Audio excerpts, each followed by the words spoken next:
Then welcome everybody to our session on using web data for global insights and introduction to web AI.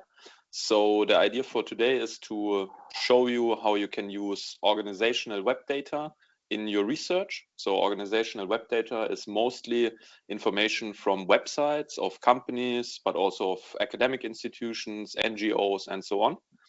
And yeah, together today, I also brought my dear colleague Sebastian and Robert. Yeah, and so let's have a look at the schedule for today. So we have a morning session where we start with the foundations of web AI. So it's about telling you about the data that we use, the processing methods and indicators that we created in the past. And it's also a session we want to use to introduce you to how we got started with all of that. So because we did start with this research in our PhDs back in 2017, 2018. And since then, a lot has happened. The second session will be about practical applications. So this will be presented by my colleague Robert. And there we will talk about use cases in public policy and businesses. And then we wrap up the morning session with our third session on research with web AI conducted by Sebastian. And there we will talk about geographic and sustainability analysis. So it will be mostly a research focused session. So basically in first session is about the basics, the history of web AI research. Second one is about applications in public policy and business. And the third one is about academic research. And then we have a break, and after the break, we come back to look at the web AI platform, which is the platform that we at Istari have developed to allow you to do live analysis of web data. And then in session 5, we actually do a hands-on on a large-scale data set. So we will provide you with a data set on organizations from Massachusetts, so about, I think, 200,000. So those are all the organizations in Massachusetts with a lot of information, a lot of indicators that we have pre-processed for you, and we will go together through the data set, explore the data set, do an exploratory data analysis, and look into specific topics. But after the session or after this workshop, you can also keep the data and start working on your own use cases with this data. But we will also show you or tell you how you can get additional data from us in the context of the Istari Research Partner Program, which gives researchers from the Harvard community preferred access to worldwide data, actually. And then last session will be wrapped up by our dear CGA colleague Devika, and she will talk about how to access the platform, use cases that we're working on right now and that we worked on in the past. And then we are done. So just to let you know, I think the afternoon session will not go until 5 p.m. It's more probably that we just need like 2.5 hours or so to wrap it up. So no worries. I think we should be done here around 3 to 4 latest, right? And so also feel free to interrupt me at any time if you have questions. And so we will start with the foundations of web AI, concept, data, and methodology. So before we start, I want to just very briefly give you an introduction on my own background, just very shortly introduce you to myself. So my name is Jan. I'm one of the co-founders of Istari. And I would say I have an interdisciplinary background in science. So this is how I got started. I did my bachelor and master in geography at Heidelberg University, finished this one in 2016. But I started working already in 2010, so very early in my bachelor, at an economic research institute in Mannheim, the ZEW. And there, first I was a student assistant, then a researcher, and now I'm a postdoc there. And there I work in the innovation economics department. So that's another part of my personal background. And I also started quite early on in my career to use data science methodologies, specifically later on natural language processing. And I also did my PhD then in this area. So a PhD in geoinformatics. This is also how I came to the Center for Geographic Analysis first back in 2019 during my PhD. And I would say right in the middle of those three big fields, so geography, economics, data science, this is where my personal interests lie, but this is also yeah, I would say the initial idea why we actually started looking at web data of companies, of organizations, to tackle different research questions. And now since 2020, I'm a visiting fellow at the Center for Geographic Analysis here at Harvard University. And yeah, so this all started out back in 2017, 2016 even, because in my PhD, I started looking at microgeographic innovation hotspots. So the idea was we wanted to know how innovative companies actually locate in cities, within cities, but not on a broad geographic scale, but a microgeographic scale. And what you see here, those black dots in this map, those are actually companies in Berlin. So each individual black dot is one company. I think you can maybe barely see it, but like a few hundred, a few thousands of dots. And what you can also see here are those red and blue areas. And the red areas, those are, we call them innovation hotspots, and the blue ones are innovation cold spots. And how did we derive this information?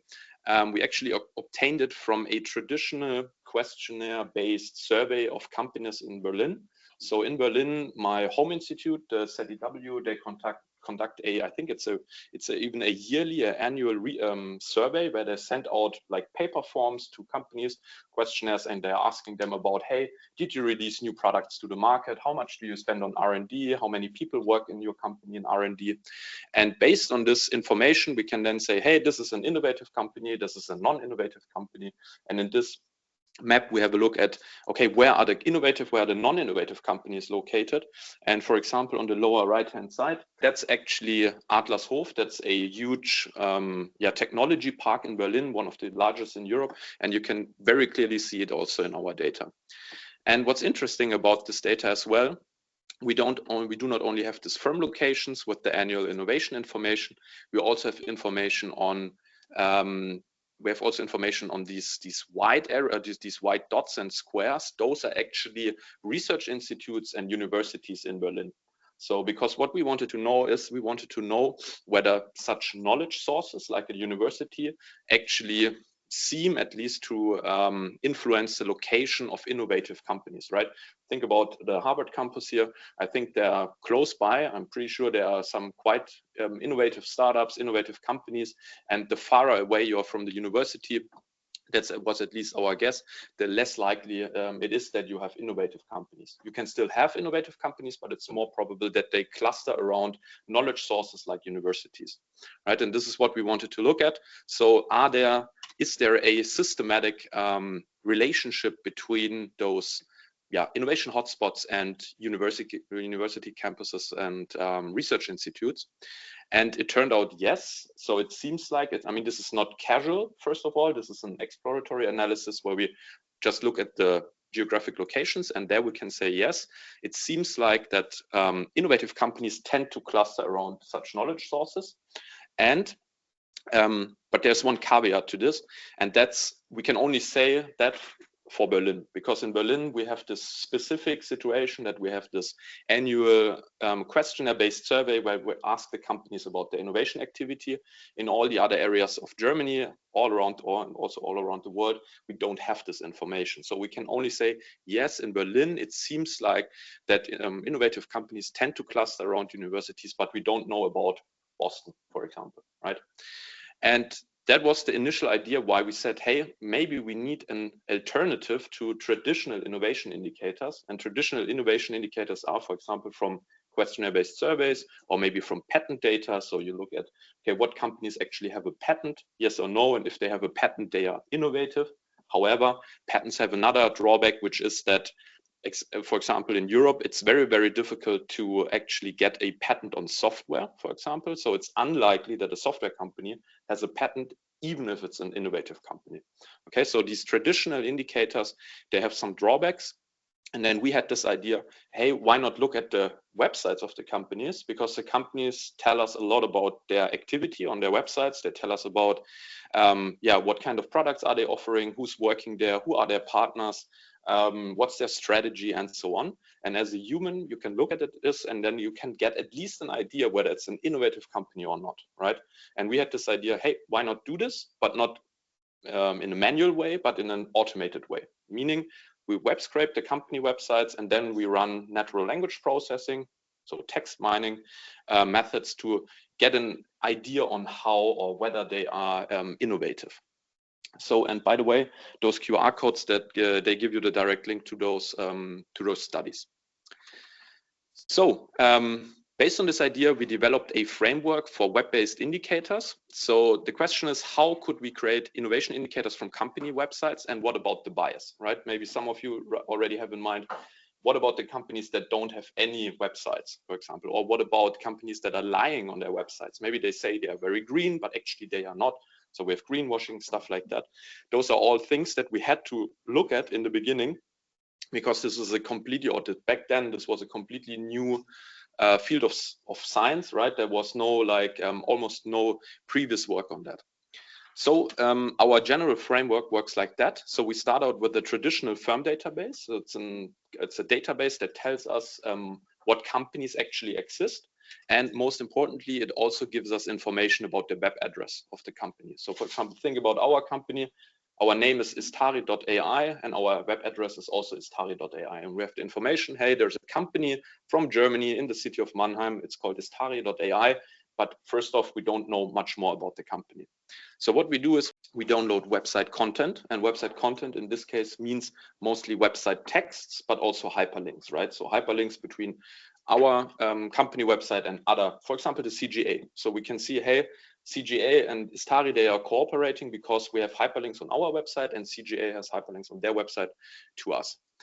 And so what we do is we take this website content and we apply different data mining steps, more on that later, in order to extract what we call innovation related information. So it can be, for example, it can be a job offering. Maybe the company searching for a specific type of people.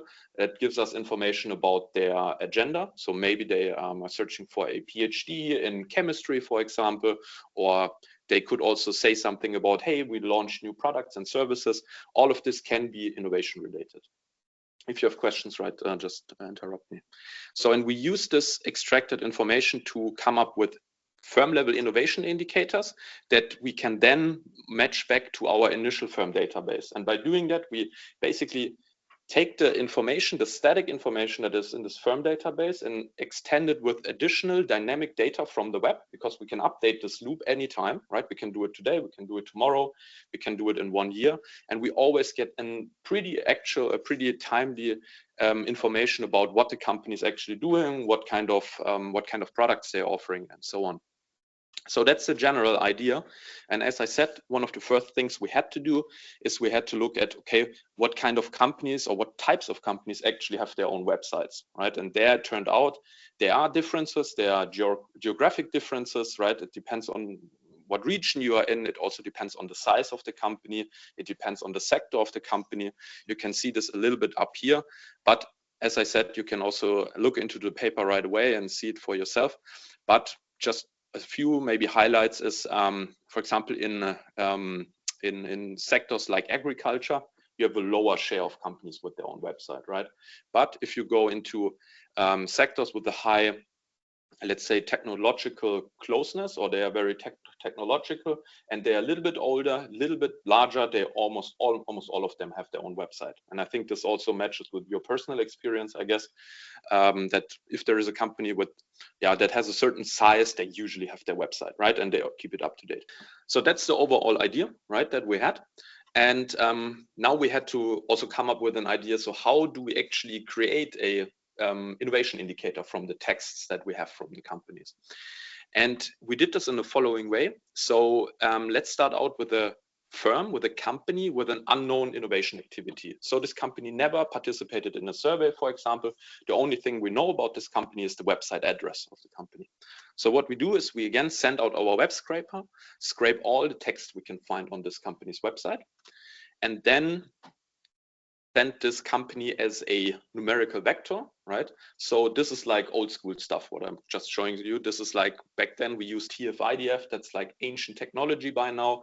Nowadays you use stuff like large language models, but back then we used TF-IDF. It's a rather simple approach on how to represent text as a numerical vector that captures the contents of the website, basically. And we then fed this vector. Then we fed this vector into a neural network that was trained on labeled website texts. And labeled website text in this case means we trained this network on a data set where we had companies for which we knew whether they are innovative or not, right? And this information actually again came from a traditional innovation survey. So I just told you about the situation in Berlin where we know about innovative, non-innovative companies from a survey. And we also had access via ZDW, via my home institution, to a high quality questionnaire-based survey that is for all of Germany. However, it does not cover all of the German firms. It just covers like 20,000 companies out of almost 3 million. So it's a tiny, tiny part of the overall population. But for those companies, we know whether they are innovative or not. In our case, means they introduced new products or services to the market in the past year. That's basically innovative, okay, in this case. And we also scraped their websites. And then we used this neural network to learn from the data how the website of a innovative company looks like and how the one of a non-innovative company looks like. Meaning, how are the words different, right? So what words appear on an innovative company website and how they like what words, what word combinations, and so on. And after the training, the cool thing is now we can feed in also this company for which we don't have any information about its innovation capabilities because they never participated in any survey, but we can feed their website text into the trained neural network and it will give us a prediction on how likely this company is an innovative company based on what it learned during the training step, right? And then maybe the output is something like, hey, the probability of this company to be a innovative company is 83%. And this is so 0.83 would mean 83%. And that's our innovation indicator, basically. It's a probability. How likely is this company an innovative company? Cool thing is we can now calculate this indicator not only for the 20,000 companies that participated in the survey, but for all the companies that have their own website in Germany. And this is exactly what we did. And based on these predictions, we now have a map of Germany that shows like blue and red colors here. And the red areas, those are actually the areas in Germany where we predict a high share of innovative companies. So for example, you can see the city of Munich or the city of Hamburg. They have between 25 to 30% share of innovative companies. And then you have other areas where you only have like 5 to 6%, mostly in the east of Germany. So those are the rural areas with like more simple, let's say less high-tech companies, I would say. And there our model predicts a lower share of innovative companies. So, and we did this for 1.3 million companies. And then the cool thing is we can also now zoom into any area of Germany and have a microgeographic pattern of innovative and non-innovative firms. So we did this for Berlin again. So that's exactly what we saw before. And those are our predictions. Again, we have innovation hotspots, the red areas, and innovation cold spots, the blue areas. And then we can compare our pattern that we generated by just looking at company websites. We can compare this against the survey that was conducted in Berlin. And again, I want to remind you, we can only look at this survey pattern because in Berlin, there is this very, very special situation that we have a lot of companies surveyed. In the rest of Germany, we cannot do this. And we can actually see that the patterns, they are not exactly the same, but they are very similar, just visually, right? So again, we can see Adlershof, for example, this hotspot here. We can see it both in our prediction data and in the survey data. And the cool thing is we can now repeat this today. We can do it tomorrow, the next day. We can also now move to other cities. We can look into other countries and we get this information at basically no cost, or it's very, very low cost compared to sending out 20,000 paper questionnaires, gathering the input and so on. It costs like hundreds of thousands of dollars usually to conduct something like that. And we now can do this very easily via the web. Okay. So based on this information, what we did then is, and I will go over this very quickly, because since then we started a lot of research in this area actually. Because the cool thing is we now have information on all of those companies in Germany first about whether they are innovative or not. We can zoom into any area. And the cool thing is we also have information about company networks, because if, for example, I said this before, Istari mentions CGA on their website, or CGA mentions Istari on their website, or we have a hyperlink between us, this tells us as researchers, hey, there is some kind of connection. There's some kind of connection. It can be a cooperation, it can be maybe a customer-supplier relationship, it can be, there's a lot of reasons, right? And this is exactly what we did here for Germany. We created this network just based on mentionings of other companies on websites or hyperlinks. Again, we can do this for Germany, we can zoom into Berlin, for example, and we can do this for individual companies or organizations. So this is actually the Germany-wide network of the ZDW, my home institution, and the same network of ZDW in the region we are located in, right? So you can now, based on the data, you can not only get information about topics companies are talking about, organizations are talking about, you can also get information about who is working with whom. And based on this stuff, since then we looked in a lot of different topics, and we will hear about that later because Robert and Sebastian, they will tell you about several research projects we started since then. Just a short peek review on just an idea of what we did. For example, we looked at the diffusion of AI technologies in Germany, Austria, and Switzerland. So there we looked at, okay, what companies actually have AI technology and how does it diffuse within company networks? So does it matter that your partner, for example, has AI? Is it then more probable that you have AI next year, for example? We looked at location factors and ecosystem embeddings of blockchain companies. So this is actually a zoom map of Boston. And what you can see here, the black dots are individual companies, and the larger dots, those are blockchain companies. And we did not only do this for Boston, we did it for all of the US. We identified all companies in the US that are engaged in blockchain technology. And then we used another indicator to divide them into sustainable and non-sustainable companies. So we looked at, do they offer some kind of sustainability related service?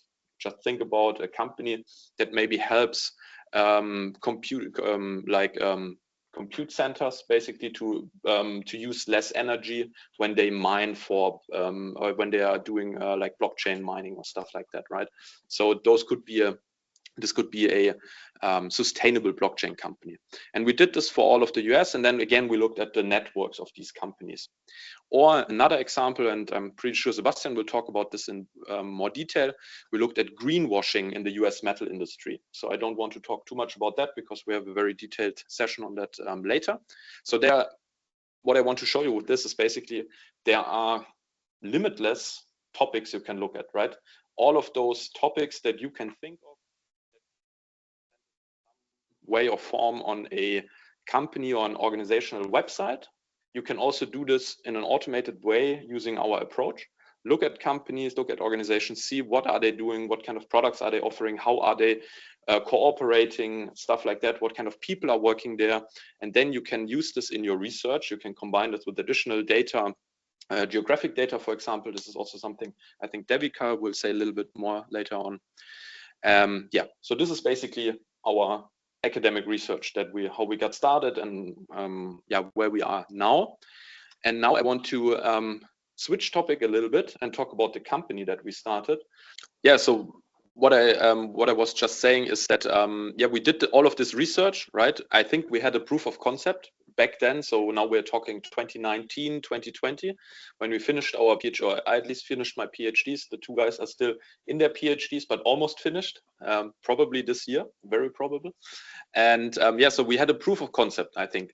And we were 100% sure that this has huge potential, also outside of just looking at innovation, but all of these other topics we were talking about. Problem is funding. I think this is a current, like, also a theme we have here at Harvard today. Don't want to go into this too much, but that's a general thing, right? Especially if you do new stuff, it's often difficult to find funding for that because you don't have these traditional funding channels, usually funding is usually there for more established research brands. And we had this very new research branch. It wasn't easy to get funding. It was also difficult to actually publish the research back then. Now it's way easier, way easier. But we were sure we want to scale this. So we want to scale our approach, meaning we want to look at more topics. We want to look at more regions, not only Germany, but globally. And then we said, okay, if we can't do it in academia, then we want to start a startup, right? So, and this is what we did back in 2019. Even during our PhDs, we started the startup.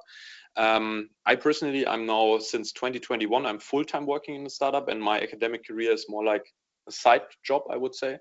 My main effort now lies on the company. And just to give you some early challenges that we faced back then, right? So we were, I would say, a typical solution looking for a problem startup, right? So we were not like, hey, we are from the industry and we know exactly the problem that exists. We know what people have this problem. We know how much they would pay for it. We came from academia without any entrepreneurial background, at least in the beginning, because then also Robert joined the team, and he brings, even though he's young, he brings a lot of entrepreneurial experience already. And yeah, we had no industry specific know-how, I would say. And it was also difficult to fundraise, right? So it was difficult to find funds for our startup, especially because the situation in Germany is much different to the US, right? In the US, I think there's a much more mature startup culture. It's much easier, I think, at least, to get significant funding, right? And in Germany, especially back then, it was very difficult. Now it gets a little bit easier, and there are more like structures to help startups with funding and so on. But back then it was very, very difficult. But we managed it, I would say. And yeah, in the meantime, we are a team of almost 20 people working in Germany on this topic. And I want to very briefly now go over what we do. I don't want to make this an advertisement thing. I just want to give you an idea of what we are doing. And so just to give you an idea, in the past like 2 or 3 years, there was a lot of buzz around LLMs, right? Large language models.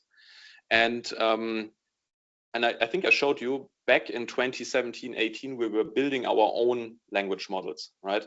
But then in 2021, 2022, ChatGPT started and so on. And I would say we were completely overtaken by this industry, I would say, because now all of you notice there's huge money in these LLM companies. They are getting billions and billions in funding. And we had to find our own niche, right? And our niche is a vertical application for AI. So we also use large language models nowadays. Not only, we still have our own models, but we use a lot of large language models. And what we offer is we offer trusted market intelligence solutions. This is what we do now. I will tell you in a second what this means. And we do this mostly in public and regulated markets. Okay, so we offer our customers a very reliable source of information on organizations worldwide for a range of topics. And just to give you an idea what this means, and this is something we also want to have a look at later on. So we at Istari, we offer a generative AI platform for automated market analysis. So it's an online tool where you can do your own market analysis on the fly. Basically the stuff that I showed you before, finding companies, looking into topics, generating insights. This is what you now can do online with our platform. Right, so it's our try to bring all of this that we did before in research, to bring this to the consumer, not really the consumer, but to businesses, to organizations, to NGOs worldwide. And the idea behind that is that in the old world, you had to do manual market analysis, right? If you're interested in a specific topic, you had to work with outdated and incomplete data, very slow decision-making processes, high resource requirements. And what we say is, no, nowadays, you can do this AI automated market analysis. So if you're interested in a topic, you can have agentic workflows, automated agentic workflows that collect data for you from all of these unstructured web data, websites, and enrich it with information that is valuable to your use case, right? And this use case, it can be a business use case, but it can also be a research use case. And we are still working very closely with researchers around the world. We have this Istari Research Partner Program. We will talk about this in a second. And so what this means is nowadays we have a global coverage in our database. So we have 40 million organizations worldwide, and you can apply an AI-based search to find the companies, the organizations that matter to you. It can be, for example, in a certain world region. It can be a specific topic, a specific technology, a specific behavior that those companies or those organizations have. You can find them with us, and then just to get started, out of the box, you have some really interesting real-time data. So we have like summaries about what the companies do. We have information about their top products, people who are working there. But still, I'm sure for each, or we know this, for each use case, you have very specific additional requirements. And those specific as additional requirements mean you need additional data. And this additional data, this additional information is created on the fly by our AI agents. So if you are, for example, the greenwashing project, you want to know about companies in the US metal industry, we can find them. You want to know about whether they are sustainable or not, we can also generate this information. And maybe you have additional questions about, okay, do they use a specific technology? Do they produce a specific type of product or service? You can also get this on the fly, basically. And I think this is not too interesting for you. Because of that, I will briefly go over this only.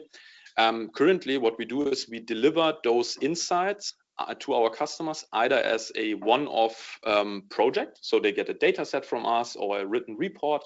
But actually, what we are mostly doing is we offer them individualized dashboards, right? Because every use case has their own requirements, and some customers want from us something like a market radar. So they want to know what kind of new organizations enter a specific market. Are there changes on their website? Do they offer new products? Are there website changes and so on?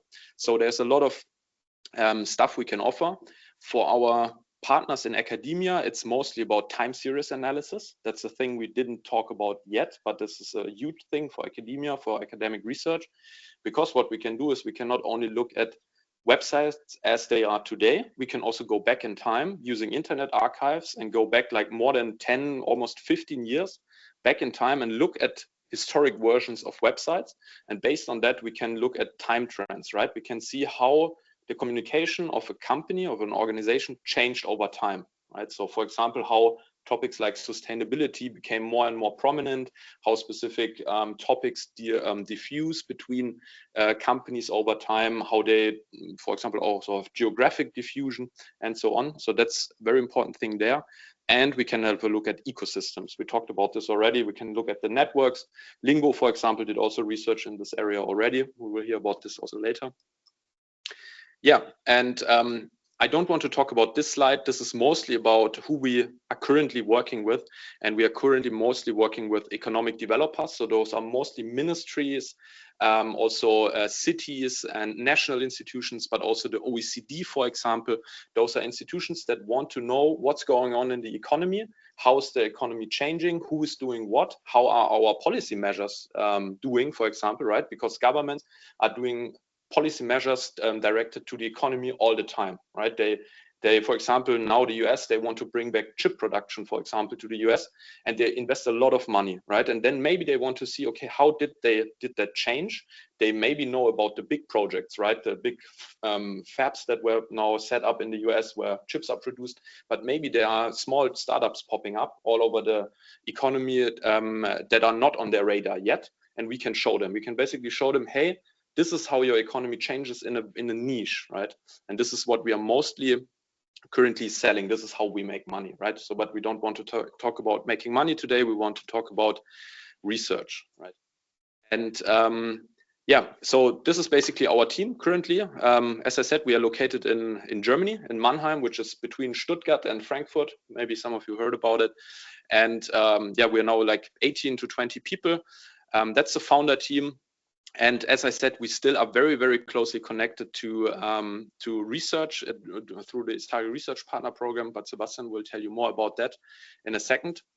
So that's from my side, first off, to just give you an idea how what's behind Istari, the research behind Istari, what the company is doing now. I would love if you connect with me on LinkedIn. If you haven't yet, I think a lot of people here have already. And yeah, I would say that's it for the first session. All right, so I think we can start with the second part of the workshop today. So this is more about the practical application. So Jan was already giving you an introduction about where this idea of web AI comes from, why we founded Istari AI as a company. And now it's more about to really understand why this is relevant on one side also for research, but in academia, but also for public institutions. And at the third hand, also for the business sector. So what can companies actually do with the data, and why it's not only important to measure, for example, innovation degree, but what can it help a company to maybe be more competitive, gain more market shares, and so on. All those aspects will be covered in the second part of the workshop right now. And I brought you some use cases that you can understand what you can actually do in real life with the data. And as an introduction to that, I also want to highlight why is it important that public and private actors really need this kind of data. So what's the aim behind that? And the first argument for that is really closing the information gap. So as a public sector, you always need to find ways to maybe fund your region in a better way, to fund a new technology, to be more competitive compared to other regions in the world. And a lot of structural changes also happening. So imagine, for example, certain industry, now the semiconductors industry is, for example, very interesting. And again, for example, in Europe, they also want to enforce that this kind of technology and those hardwares on site without a dependence on other kind of regions in the world. And that means they need to understand which kind of existing regions are already good in their technology, who is doing what, and therefore they need to understand and get actual insights and real-time data about their regions. Same time, like sustainability is a very important and increasing topic.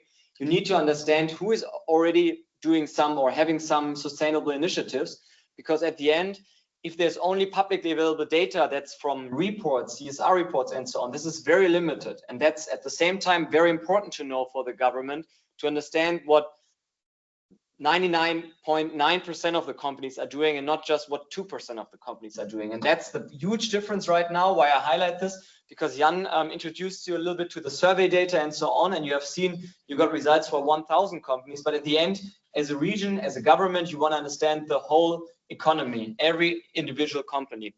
But at the same time, this is not just important for policymakers, but also businesses.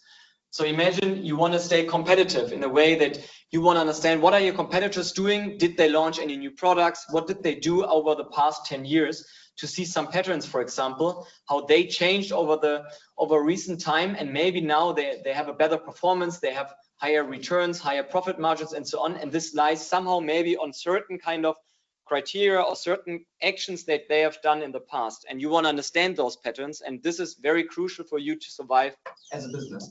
So getting information is always the main task for companies.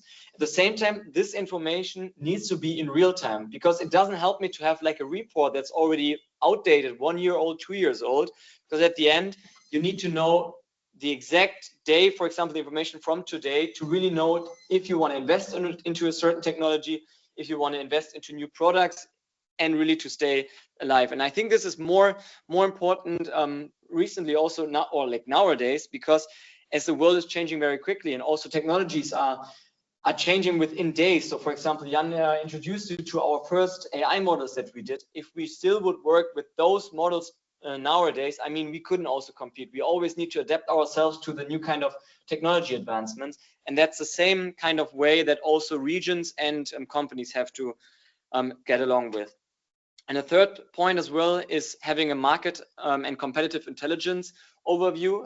So private companies also need to adapt themselves or be resilient, for example, to changing market environments. That means I will have an example later on for the automotive industry, but as soon as an industry is changing and their market share is losing, they need to find maybe other markets where they could market their products. And that's very important to also get this kind of overview about promising markets that also have like a strategic fit maybe for their products and so on, and scout there for partners, suppliers, customers, and so on. And all this is also possible with web data. So these first examples about innovation degree, this is just a very, very small fraction of what web data could provide at the end. And that's why this second session aims really to give more insights to that.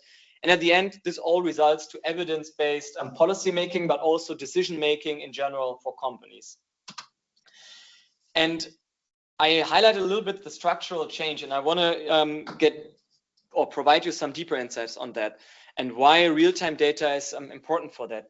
So let's just have a look at the automotive industry. This is very comparable also to the Rust Belt in the US or car manufacturing in Germany. So those regions are facing a structural change. That means a certain industry that were really good at is now changing because market demand shifts. Either it's outsourced to other countries. So for example, in Germany, the huge issue is they were very focusing on combustion engines, and now it's changing in general to electric vehicles, and those German companies couldn't compete with it right now, and therefore this is changing to other regions in the world, like China, the US, like Tesla, Rivian, all those companies are now, or BYD and so on, all those are now entering the market. And the problem is this whole region, the whole economy was built on those combustion engines, and it's not just Volkswagen, BMW, those OEMs, but also the whole supply chain that's associated with that.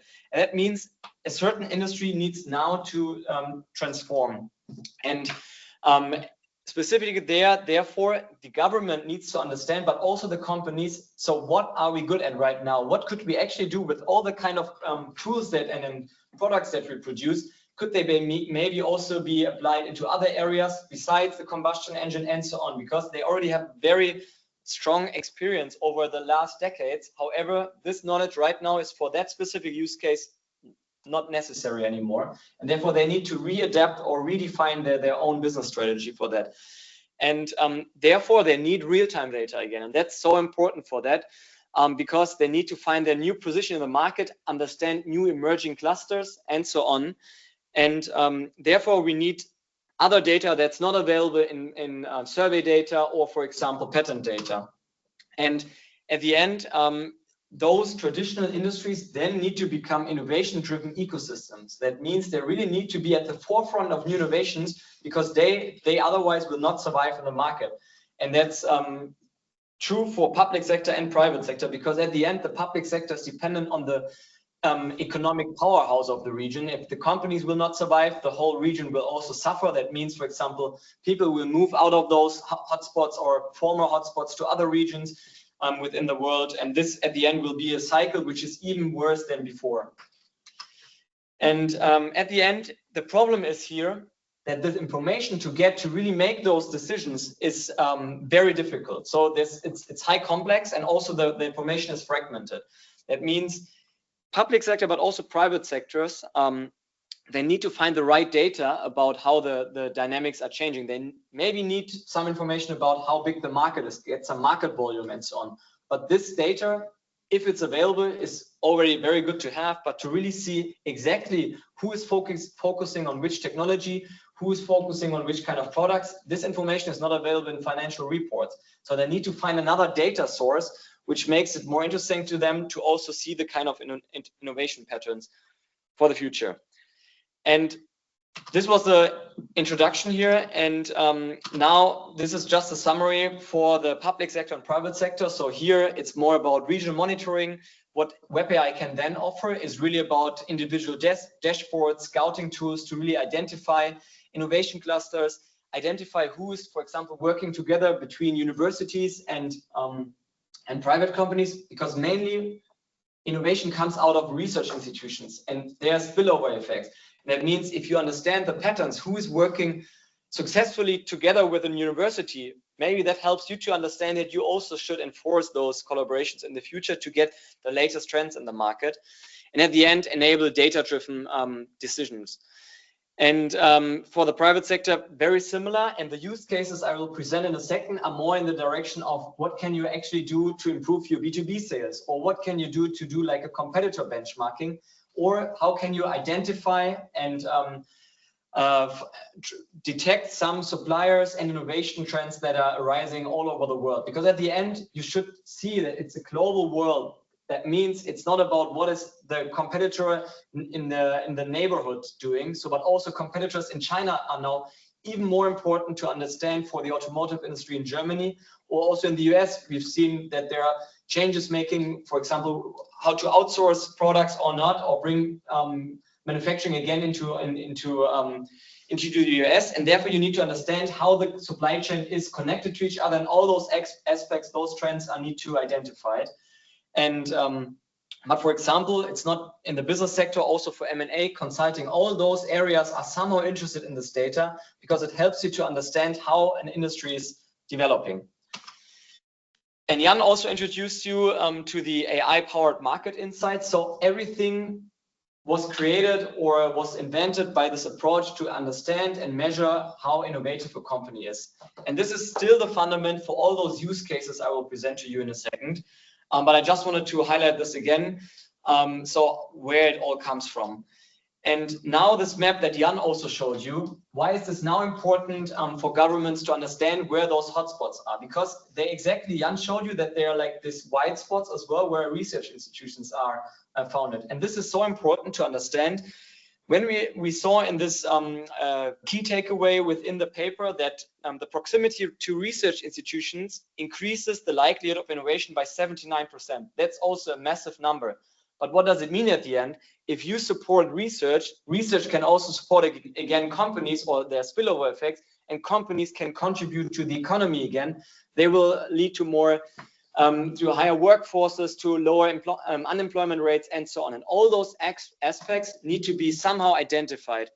And therefore, this helps then the government, so the German government is also a customer of this research, understands, okay, which kind of research institutions are somehow connected to companies, how their impact is on those companies, and how they then could really enforce that in the future to make that even more, to have a bigger impact on that. So this was one kind of application of the innovation data for that. And then the networks at the end.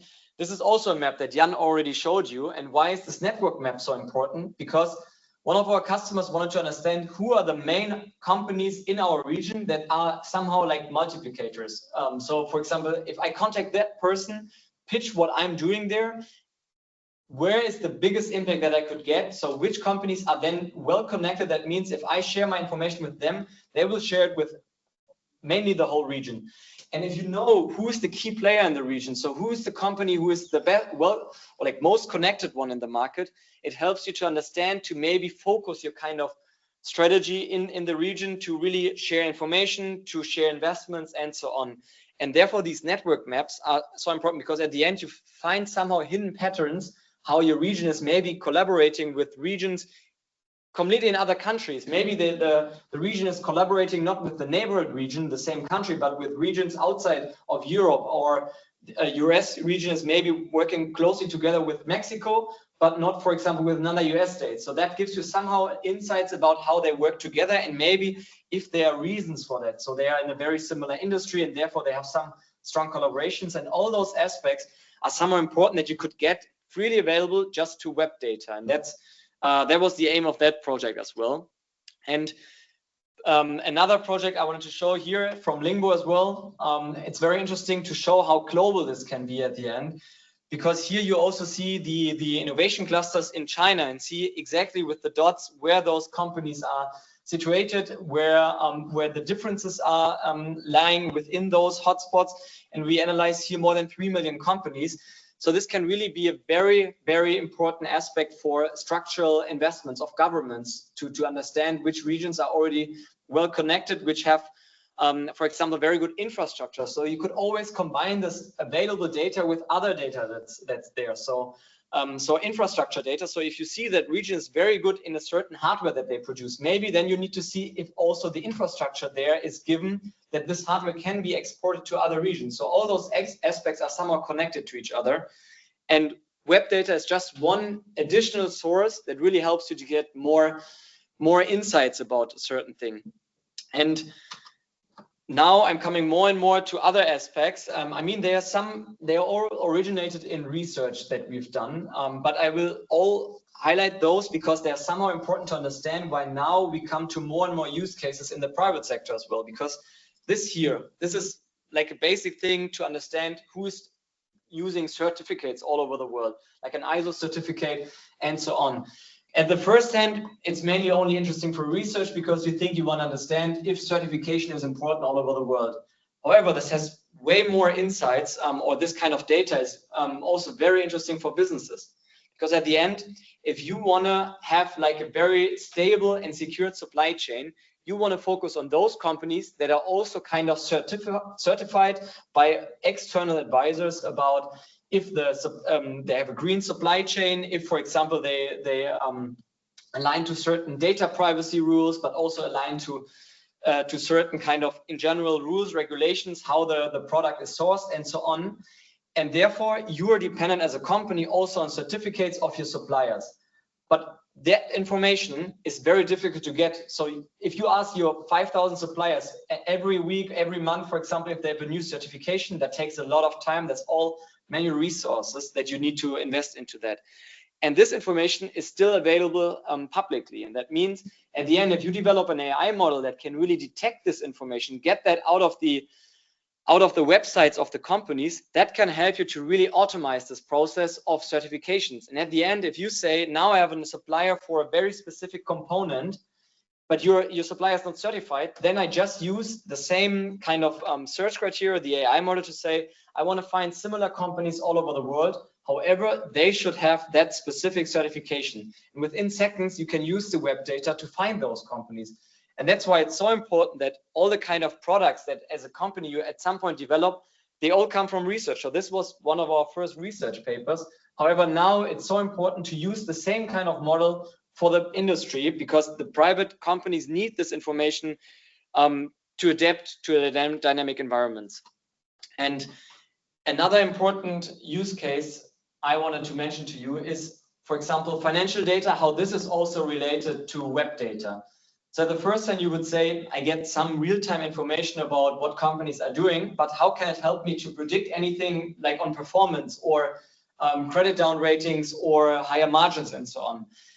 And at the beginning, we were also wondering, what can you actually measure with the web data? Is that really is also seen in hard facts or financial data that is typically also posted or published a month later than the web data? And within that project, we, for example, try to understand the impact of COVID on companies. So if you want to see in a financial report, after 1 year, you see that this company struggled last year because in industry X, Y, Z, they had issues, they had less sales, and maybe they had higher costs. So this is very obvious and very insightful information that you get. However, COVID is an external shock that really has an influence on the company's right hand. And when in 1 year, I cannot wait 1 year to see if the government maybe needs to support some companies, some industries more than others. So therefore, the government needs to have actual insights, real-time information about that. And you could get that. So for example, if a company is communicating on their webpage that they are changing their opening hours, that they have somehow delivery delays of certain products, or that they say we have illness and so on, we need to close our business right now, or we have financial issues right now, therefore we cannot pay our we cannot open the whole day. Those are all somehow indicators that something is happening within the company. I mean, it's not obvious that the financial data will be affected, but somehow it gives you an idea that this is somehow influencing the company, and you then need to understand what will this influence mean. So will they maybe get lower revenues in the future, or maybe they are now finding a strategy to adapt to the new situation? All those aspects can somehow be an argument for what's happening on the web page. And therefore here we use that to really analyze twice a week to what the impact of COVID is on the companies. And 1 year later, you could see those companies that we said they are more affected, because on the web page they are mentioning about somehow that something changes regarding their products, regarding opening hours and so on, that they had credit down ratings. The ones that were talking more about that had more issues on their web page, or like communicated about issues on their web page, they were more affected with credit rating downgrades. And that means you could also use this as a new kind of source to combine that with existing data sources like financial data and so on. And this is also important because in some countries, like only the public companies have to report all that kind of financial information, and also only above a certain kind of yearly revenues. That means all the other ones, you do not know anything at all from them. And in Germany, for example, that's almost 95% of the companies normally do not have to report about certain things. So you want to get the 100% of the companies and not just the 5% that everybody knows about. And that's why it's so important to use somehow innovative kind of data sources. And we also talked about the diffusion of AI technology. So that was also another use case. Yeah, question, sorry. So how accurate will be, like they might... Also very good question regarding the accuracy, but also the kind of trueness of what's mentioned on the web page.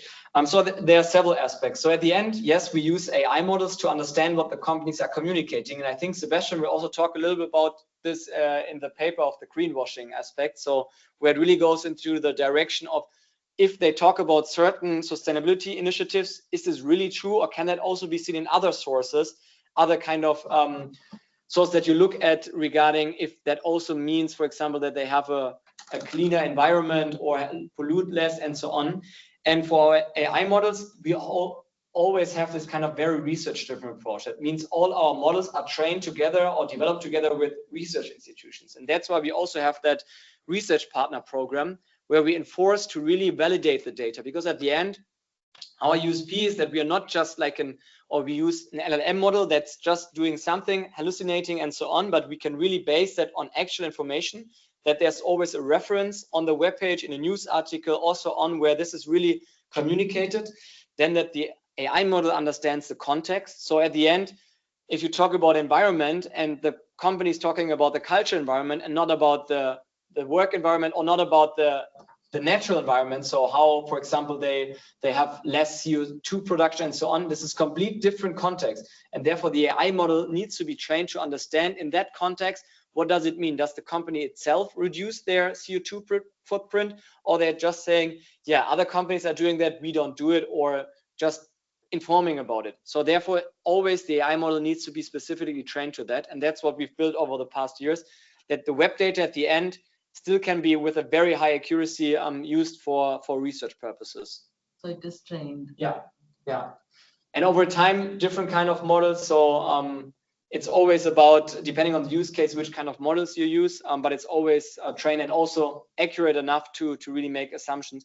However, the main limitation is always, if there's no information available, the model can also not say anything. It can only say there's nothing available. And that's also a huge aspect, that you then have to communicate, okay, there's nothing available, not inventing something about the company. It should always be very clear. If nothing can be found, also you cannot give any kind of judgment to the company. Yes. A quick side note, so I will go into detail a bit on the model training for the ones that differ from the innovation model, because they all share kind of the same workflow and pipeline. So I'll do this later on for sustainability engagement. Yeah, and then we've built this kind of AI indicator to really measure all companies in Germany that do something with AI, but also all over the world. And how is this important again for the economy? And that's why it's so interesting. That's why I brought you this slide as well. So if you use traditional database or some other database like Crunchbase, they have a very good overview about all AI startups in Germany. However, besides startups, there are also SMEs, large companies, corporates, and so on, consultancies. They are all also somehow driving the diffusion of AI, but they would never be measured through the traditional sources or databases like Crunchbase. And therefore, we developed an approach to also find those or identify those companies that do something with AI besides being just a startup. And here we showed, for example, how big the AI usage is within companies all over Germany. Because at the end, what did all the consultancies do? They did like a huge research report, interviewing a lot of companies, also doing surveys and so on to understand who's actually using AI in the companies. However, you only get a very small fraction of all companies if you use these methods for it. And we then did this in Europe for how the share of AI changed over time. So because of the real-time usage, you can do, for example, check this week, then maybe after a new GPT model is used, some companies are adapting to that and also saying now we can also adapt or apply AI within our company. Then we find new ones maybe in 2 months that wouldn't be part of the study because the study was done today, but they don't care about what's happening in 2 months because the next study is maybe in 1 year. And therefore, web data can give you insights about really in real time again. And here it happened that we did this kind of AI study and found thousands of companies in a very specific region that do something with AI. However, the government thought they just have 150 companies in that region because those were the ones communicated in the official platforms like Crunchbase and so on. However, all the big companies, the SMEs, they are also somehow important for driving a new technology and how it is adopted by companies. And therefore, you need to get other sources to get an overall picture of the companies. And then you could not even just say who is doing something with AI, but also what exactly are those companies doing? Are they more in automation? Are they in speech recognition, in text mining, quality control, or other areas? And this is somehow what you can use at the end to understand if that technology is already important for Germany, for example, and if yes, maybe where are the hotspots? Do we need to invest more into the technology at that hotspot, or maybe do we need to invest into those kind of blind spots or white spots that are not yet affected by the technology? Similar things are true also for other areas which are difficult to measure, and I brought you those examples here because it's easy to say, or sometimes easy to say, somebody is using AI, yes or no. It's one question, and the company will say, yes, we have different AI models in use or not. We use in quality control, yes or no. However, other areas like social innovation is very difficult to measure. So what does social innovation mean at some point? And at the end, does the company declare themselves as social innovative, or is it just about they produce something, have an impact on the society, but do not account themselves or identify themselves with that kind of term? And therefore, there's no official statistics for that. And the same is true, all those industry classifications. So in the US, in Europe, they all have those codes where they say this company belongs into that industry, that one, and that, and so on. But there's no classification, for example, for social innovative companies, because the company that is, for example, producing sustainable products will be classified as a manufacturer of a certain product, for example, but not as the industry classification social innovation. And therefore, some of those aspects are very interesting to understand, that you can use web data to be very flexible in how you evaluate and classify companies. So you're not dependent anymore on the traditional, very static kind of classifications or categories. You can create your own ones and say, for example, for me, social innovation is defined by X, Y, Z. And now I want to classify all companies all over the world into those, like according to that criteria. And that's how you can build an AI model that then is doing the classification automatically. And that's what we've done here as well for a government, but also here for the creative industry as well, because this is a very specific industry that's also very in kind of very broad. So it's not about you know all of them, the 1,000 companies. There can be like 1,000. Nobody knows in Germany or in Europe how big the number of those companies is, because there's no official statistics. But if you define what creative and cultural industry for you means, you can categorize them all together within those categories. So that was just some examples here. And the last ones for the public sector that I want to mention before I move over to the private sector is also about the OECD project for identifying greening SMEs. And here the problem was very similar. So there's 1% of companies are obligated to report their sustainability efforts in Europe.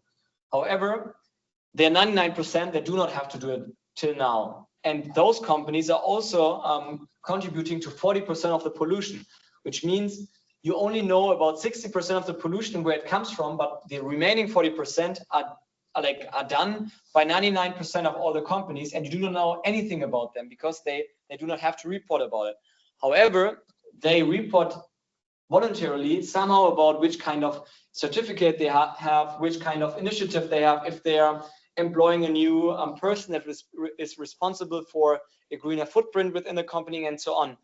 And therefore, we developed a model to analyze all OECD countries and see who is engaged in sustainability and so on, or in the environment, who is doing something with solar energy, recycling, and so on. And all those aspects then deliver you information about the 99% which was not available beforehand. So you see that also then, like large policy making also on the supranational level can be done through web data, because even though the OECD, which is one of the leading institutions, do not have the information because they cannot obligate the 99% of the companies to reply to their survey and so on. And that's a huge issue here as well.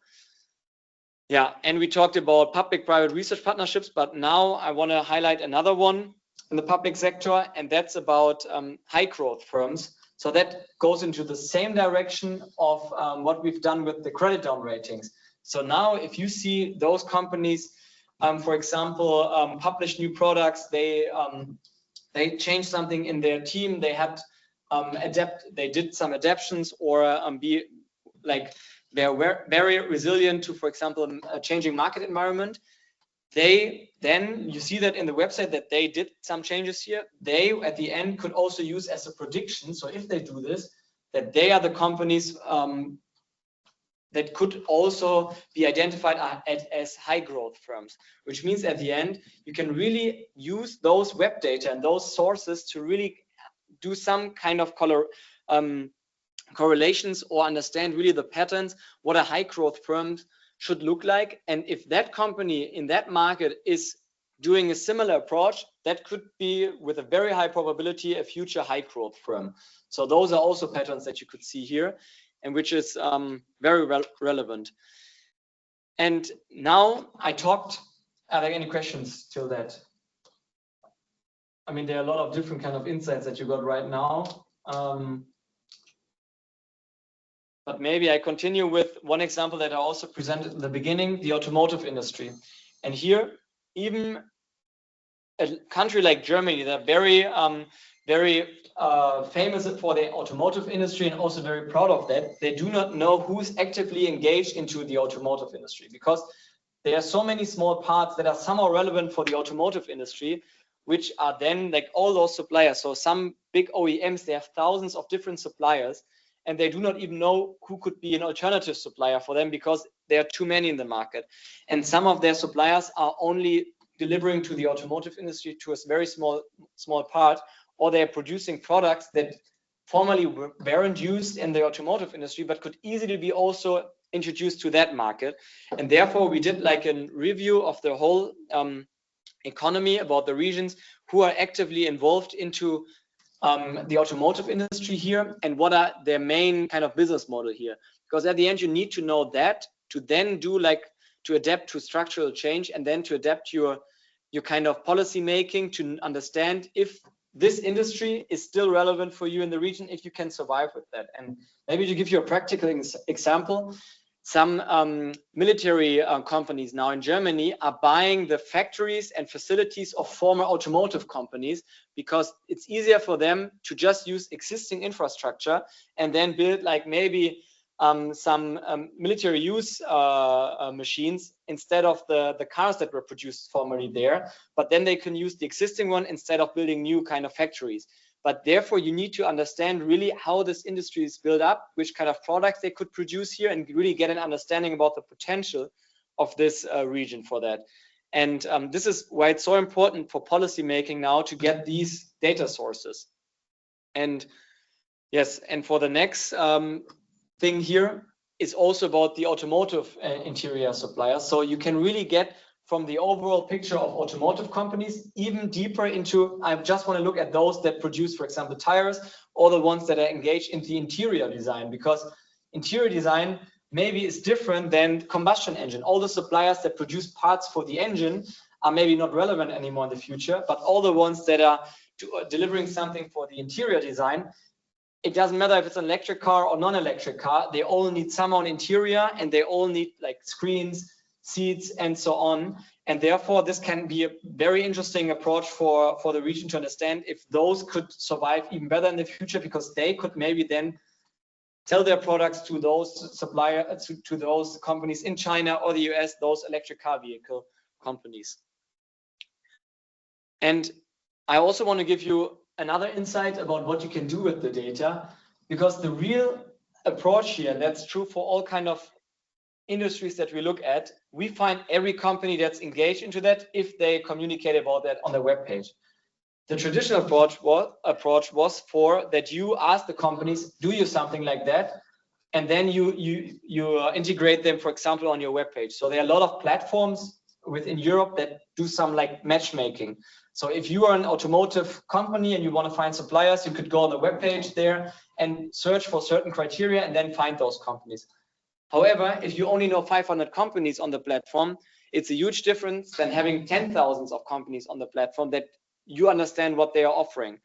And our approach is always that we find everybody and they are included on our platform, and everybody who's was previously found on other platforms where they're registered, they are only there if they registered themselves. So it's not the automatic process that they're listed. And what we're doing here a lot for regional sectors is that we find everybody, and then we bring them on a platform, and then they could be used for the matchmaking process. So it's a huge difference in opt-in or opt-out process. So I don't know if you understand what the main approach here is, but it's really about, it's a huge difference. In Germany, they always ask about every company, do you want to be included? And now if we include everybody, and they can just say they want to be excluded, but they are automatically included, it's a huge difference, because you have a database of millions of companies compared to thousands for a certain industry, for example. And that's what our approach is right now, because the web data, the real USP of web data is it's publicly available data. So the companies already offered their information for free. They said they want to be found with their information. That's why they put that into the on their web page, and it can be found through Google and other platforms and databases. And that's the real highlight of web data, that you can freely use it. Yeah. And now I brought you more specific examples, because the other ones were more about, okay, you can use it for the public sector. But what interestingly you can also do, if we find all companies doing something in a region, involved into automotive and so on, we can also use it to match that with existing databases and understand if they are included there, yes or no, and if they should be included into the database. So in certain countries, there are like regulations. You can only be part of a certain craftsmanship. So for example, in Germany, you can only be member of a certain craftsmanship if you have an official certificate or degree for that. Same as you can only be a lawyer if you have a certain degree for that. Still, a lot of companies in Germany are doing something, offering services which they wouldn't be allowed to, because they do not have the degree for that. And therefore, if we find all the companies in a region doing something with auto repair, like car repair and maintenance and so on, you need to have that kind of apprenticeship or a certain kind of education for that. If you don't have it, you're not allowed to it, and it's like illegal. But if we find all companies offering that in the region, and then match that with the information from the government, who they know would be allowed to do that, and find, for example, the government has 1,000 companies in the region, we find 2,000, there's a mismatch. So 1,000 companies are offering something they wouldn't be allowed to. And then we send the information back to the government and tell them, here, have a close look at them. They do something illegal here. On one hand, this can be a huge problem, because they could do some failures. There could be they do not repair accordingly how they should do, because they don't have the degree. At the same time, this is money that doesn't go into the government, because the government needs to have those membership fees and so on, that they're allowed to practice their kind of craftsmanship. And that's a huge thing at the end, where the web data can even generate value and income again for the kind of public sector, like direct income. So this was a very interesting project, because at the end, you see, we just use, again, web AI technology to understand what companies are doing. But the additional step was just doing a matchmaking again with the database that they have, and then see the ones that are then like how big the gap is between those that they know and between those that should be part of that. And for the business sector, there are also other use cases. So for example, you can use it in B2B sales. What does it mean? If you know what the companies are doing, you know if they could become a potential customer of you. So if you know you're serving a certain industry, you can find with the web data all other companies that are also in a certain industry. However, not just a certain industry, but maybe you found that there's a pattern in your data. Your perfect customer is a customer in the manufacturing industry and has a very high sustainability degree and has maybe more than 100 people working together and is well connected with companies in the US.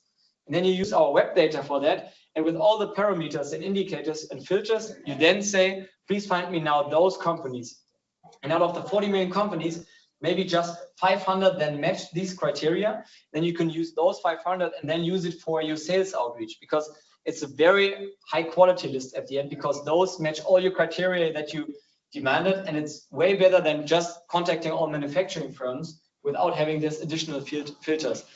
And here we had a project for a big publisher in Germany, and they, for example, wanted to understand exactly what their customers are already doing, enrich the data with more information about what the products are about and so on, because then they can personalize their kind of campaign to their potential customers about new product launches and so on. And this is very interesting here at the end, because we also find the web pages of the company. So at the end, they can just tell us the name of the company and maybe a city where they are located. And then we find the web pages, and through the web pages, we then find all the information about the companies that wasn't existent before. And so this is the part of maybe the lead generation sales part of that. But at the same time, you can also use that for procurement. So in procurement, you always find or want to find the best suppliers in the world. So either you have a very good list of 100 suppliers, you're happy with them, but at some point, some of them are changing their prices. At some point, we had the big issue in the Suez Canal that there was a big failure of a ship, and then for several weeks, months, there was no product coming into Europe. So then you need to diversify your portfolio. You need to find new suppliers that could also help you in those situations, that you have an alternative for it. And the same method as beforehand, you want to analyze companies, and that means you need to get extra information about them. What are they offering? Which kind of industries they are serving, and so on. And maybe if they communicate on their webpage about that, they also deliver to Germany or to the US, or already have like new shipments planned. And here we had a customer, which is like a very big chemical company, and they wanted to understand what their suppliers are doing in terms of sustainability.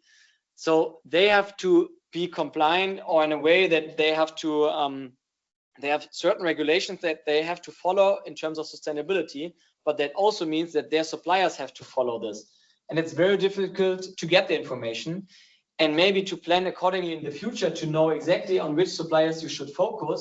You then maybe prefer those that offer the same price, but maybe have a bigger net zero target or have less CO2 pollutions than the other supplier.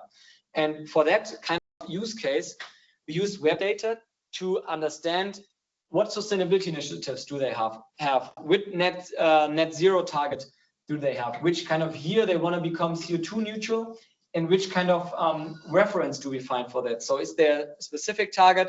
How high is the target? A specific year, which year it is, and maybe also regarding the different scopes you can have in sustainability, on which are they focusing on. And they just send us a list of all suppliers, and we enrich the whole data and send it back. And at the end, you can now do decision making, not just on prices or maybe availability, but you really about which kind of different products do they have, which kind of location that do they have, which kind of strategies, digitalization strategies, sustainability strategy do they have. So you can use way more information about the companies and suppliers than you did beforehand. And that's the main idea of web data, that you can use the data to enrich data sets that you previously had, but with way more complexity. And at the end, with just very easy efforts, because it's just an AI that goes through the web page. It's not about that you have to do it. So everything that you can find on all the web pages in the world about the companies is just automated, and that's a huge benefit of it. And now ranging really from the public sector, but private sector, I hope to give you some insights how you can use that. So really for policy making, but also for being competitive as a company, having a stronger, more resilient supply chain, having a bigger market potential by finding more target groups and new kind of potential customers and industries that you want to focus on. All those aspects are relevant here, and that's all generated or enriched by web data, like in that case, web AI. And that was mainly it for my part of the practical insights into how you can use the data. All right, so welcome to the third session. So now we're going to talk about specific studies. So my plan is to present to you 4 studies. 2 of them are actually still under review, and 2 that we've published. And they all have a focus on the topic of sustainability. But before I do that, I'm going to do a bit of a repetition as well of the concepts and kind of the scientific ideas that we have. So just to summarize, like the main characteristics of the web data, the reasons why we think that web data is so valuable for research, are basically, we kind of try to narrow it down to 5, which one of them is vastness, meaning that we can cover a lot of companies, which was not possible before with surveys and so on. which is comprehensiveness, meaning that a website actually represents at least many aspects of a company, just not also because it combines insights from different areas of the company. Then what Jan and Robert talked about quite a lot is the live aspect. So if there is something happening to a website, so if there's a new product launch or also external influences, then we can capture this via web analysis because of continuous data streams. And then also the second concept is a bit more on the semantic side of things, which is liveliness, meaning that, for example, if we have something like the COVID pandemic or a crisis like that affects the company, we can also see this dynamic topic represented on the website. Or AI is another great example, which obviously nowadays we have a lot more content that comes up, which would not have been represented so well in traditional indicators. And lastly, this is an aspect that I will present in one or two of the in two of the studies actually, is the relationality. So the network analysis aspect that was previously mentioned is something that we actually did this in or looked into for our research papers. Now we built up or we're trying to establish what we call the web AI paradigm. So we talked about web AI, so basically web data combined with AI methods. And we have this flowchart, which Lingwo might be actually kind of helpful to also represent at least on a technical level, what you talked about earlier. So basically, the idea is that we always start with it on a database where we know these are the domains to companies or organizations of interest.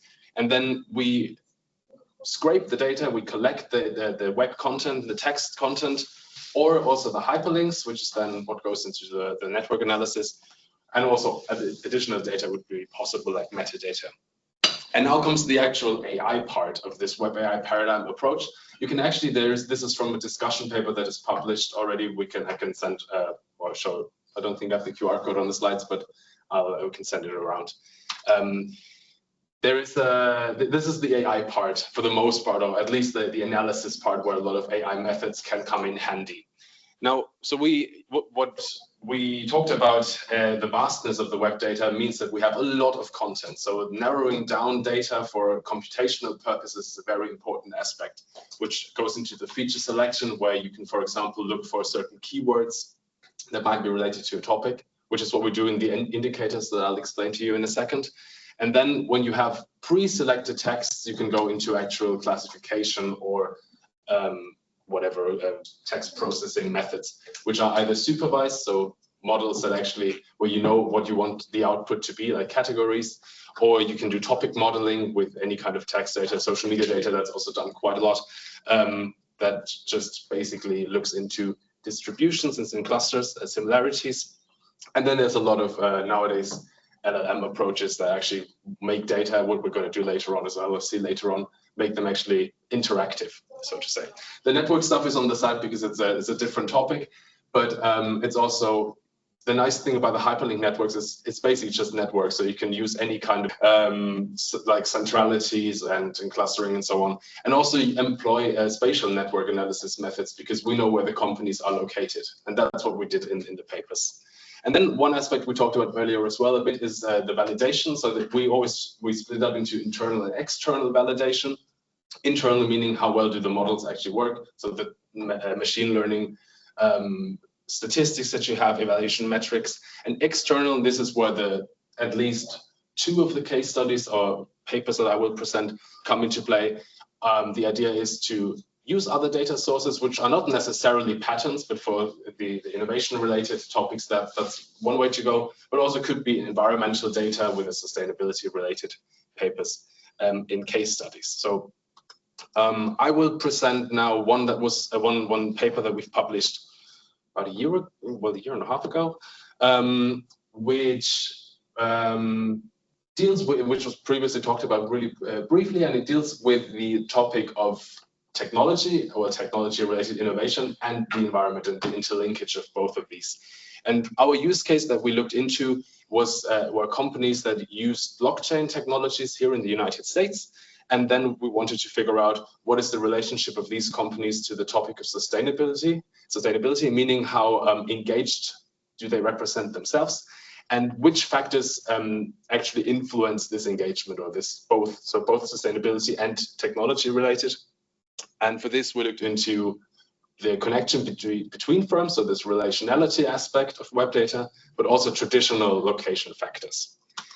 And so for as a quick explanation, I'm no expert on blockchain, I can't explain to you what it really is, but so the very brief definition would be a decentralized technology, which is a digital ledger that consists of blocks where transactions are recorded. And this is basically for transparency purposes.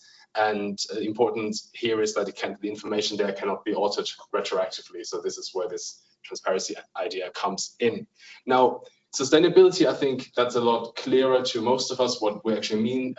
There is this very famous quote from the Brundtland Commission from the 80s, meaning that sustainability just is about meeting the needs of the present without compromising the needs of the future. And we all know there are different dimensions and angles to sustainability.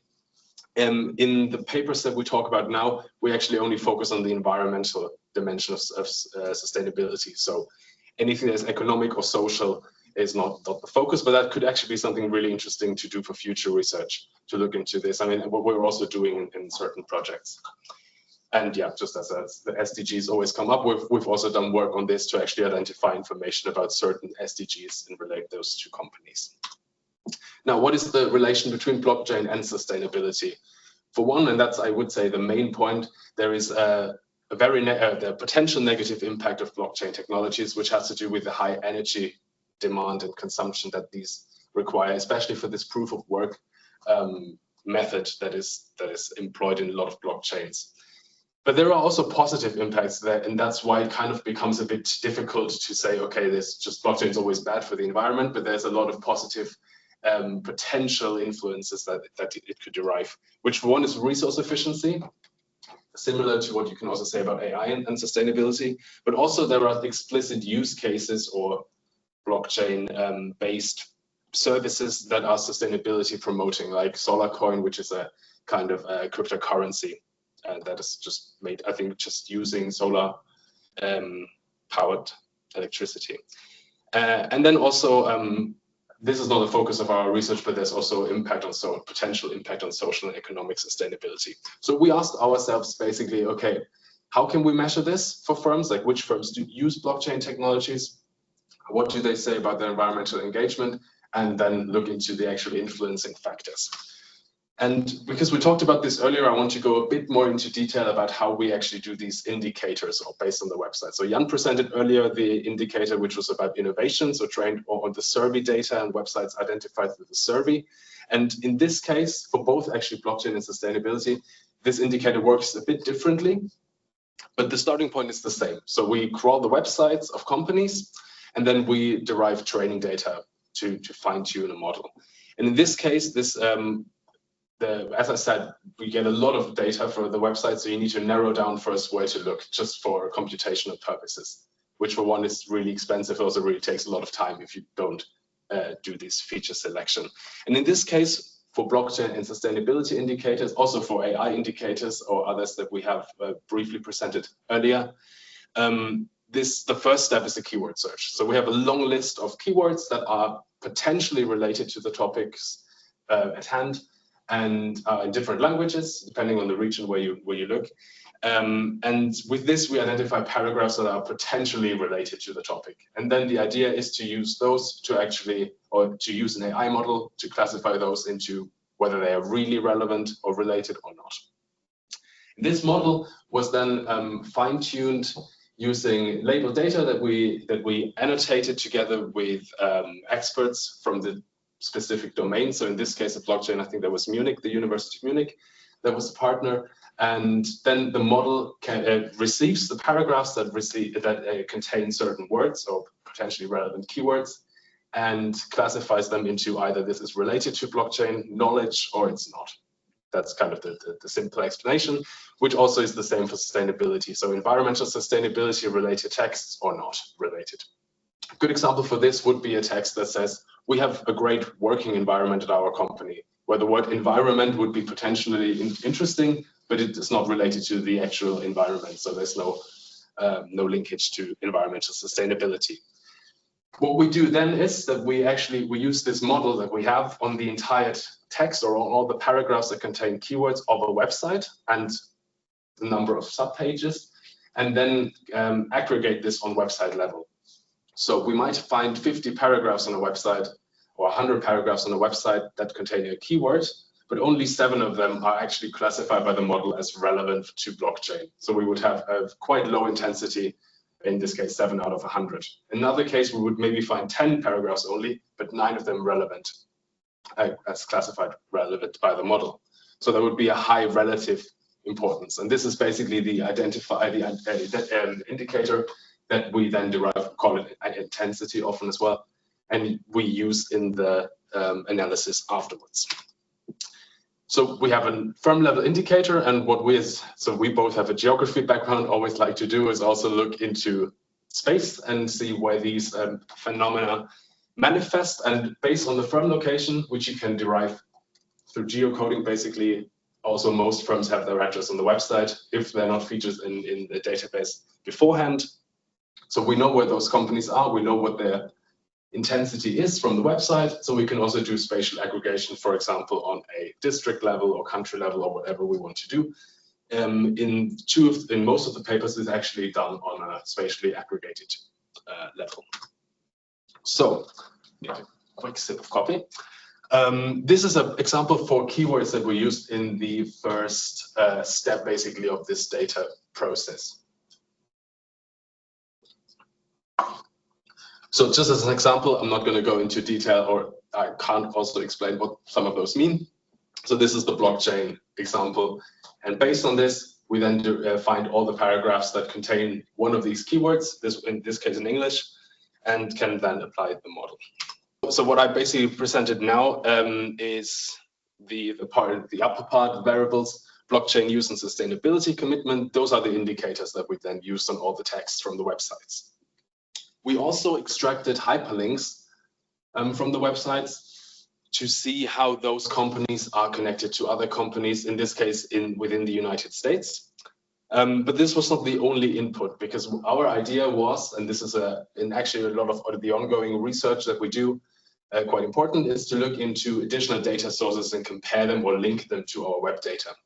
And in this case, what we did was look into OpenStreetMap data, so to actually quantify the location of firms a bit. So in this case, that would be how good is the infrastructural quality, not just for like the traditional reachability, accessibility analyses, but also with regard to more soft location factors. Like we had one variable which was about the number of amenities that are restaurants and cafes and bars and so on. Because those are often traditional location factors for companies. Like if the actual environment of a firm is great, that might be a pull factor for a lot of employees. And the question that we actually wanted to answer is, does this still apply for a technology that is decentralized, that is not bound to geographic location anymore? And in our statistical modeling, we unified these inputs in a regression analysis. This is one of the first, so there's a couple of maps that we as geographers always need to do. In this case, aggregated on a, what are they called here, county level. I guess it's counties. Yeah, it's county. Yeah, actually, I just saw it in the map as well. Okay. Where we looked into how many firms in each county in the United States is offering services or products related to blockchain in relation to all of the firms in this region. And I mean, the main takeaway, I think, and that's also it's not super surprising, but it's a very low amount of firms because it's a very specific technology. But there are certain regions that are more, or have a higher share of those companies. And these are, which I guess goes in hand with a lot of economic tendencies in the US, located either in this region here in the northern East Coast, and then or also in California for the most part, with a couple of regions popping up in between.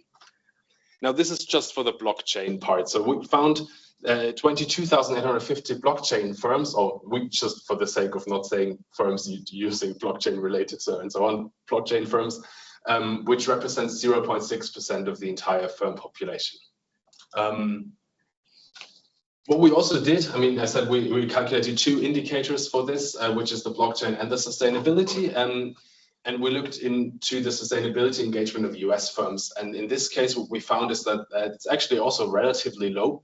There's only 12.7% of firms in the US where we've identified as sustainability engaged. But now the interesting finding comes, which is that the blockchain related firms have a lot higher, or the engagement for those is a lot higher at about 32%, which is quite a big difference. So this shows that there is at least this relationship between blockchain and sustainability seems at least quite known to those firms, or they're quite aware of this. So this is just aggregation on the state level. So we see the most, the countries or the counties and states with the highest relative number of firms. Massachusetts is at number 8. Is Boston, what was Boston called again? Suffolk, I think, right? Yeah, it was also one of the highest counties in the US. So this now is the same map, but not on just firms that use blockchain, but actually the firms that are sustainable blockchain firms. So blockchain firms in each county, the number of sustainability engaged blockchain firms on all blockchain firms in that region. Because this was actually kind of then what went into our regression analysis to see how important were those, what were the influencing factors.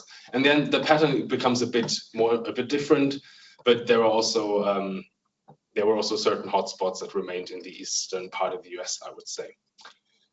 Now, what is really interesting, I think, and also for a lot of future research could be very valuable, is this part of relationality. So what we did in this case is we had those firms that we identified as blockchain firms or sustainable blockchain firms, and looked into who do they connect with on their websites via hyperlinks. And then, as we know, we have always the location of these firms, so we can map this virtual network, so to say, into an actual spatial network on a map.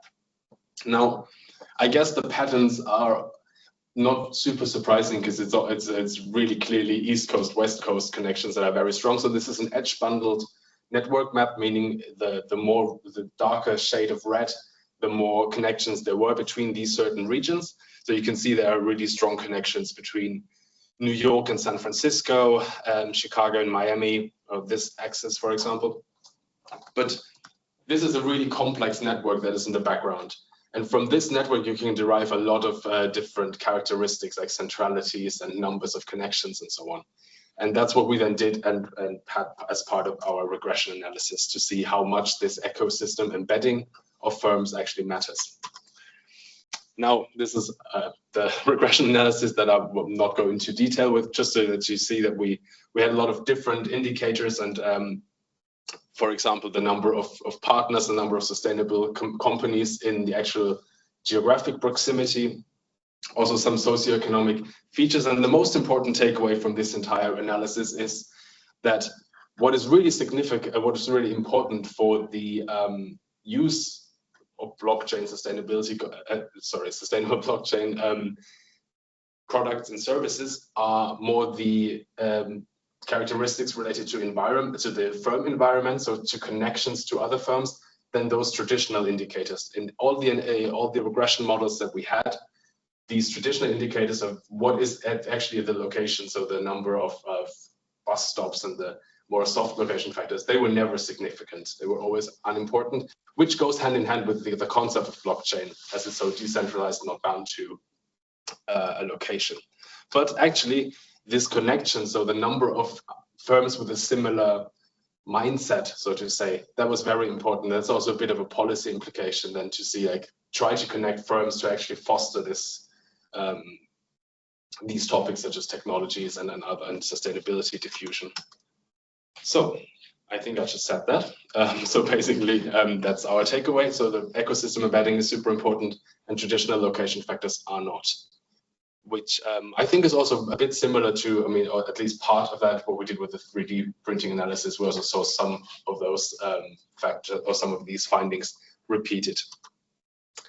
Now, another paper that we did that I want to go into detail about had the idea of combining data from the web with data from remote sensing and Earth observation data. And this one was also briefly mentioned before, had the topic of greenwashing as the kind of focal point. And what we did in this case was an analysis of the US metal industry and related the web findings to measurements, environmental measurements, or to be more specific, atmospheric data on air pollution. We had a very specific use case or air pollutant that we looked into, which was sulfur dioxide. The main reason for this is that it's a substance that is quite, for one, it's a very polluting substance, a very, very severe air pollutant, but also it's emitted only by certain sources. One of them being actually the metal industry, mainly smelting processes.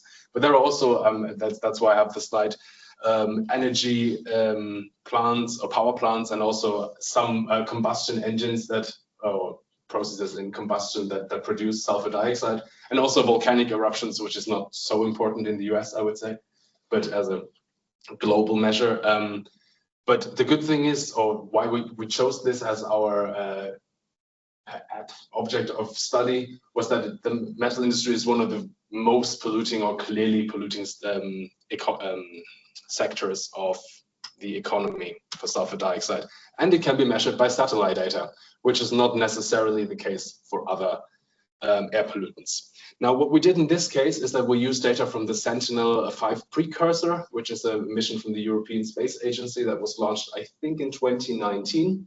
And this satellite has a sensor called TROPOMI, Tropospheric Monitoring Instrument, I think it is, which measures daily or approximates the concentration of air pollutants daily for the entire planet for certain substances, which is sulfur dioxide, nitrogen dioxide, and carbon monoxide, and some others, not including carbon dioxide, with a spatial resolution of about 7 kilometers, which is, in comparison to other remote sensing applications, relatively little. I mean, if you think about just multispectral imagery and so on. But in this case, this was a huge leap forward, because before the TROPOMI sensor existed, it was about 50 kilometers, I think, the resolution. So it's already great. And now there is a NASA satellite for the US. I don't remember now the resolution. I think it was even less than a kilometer, but it's only for the US. And I think it's not freely available data as it is with the Sentinel.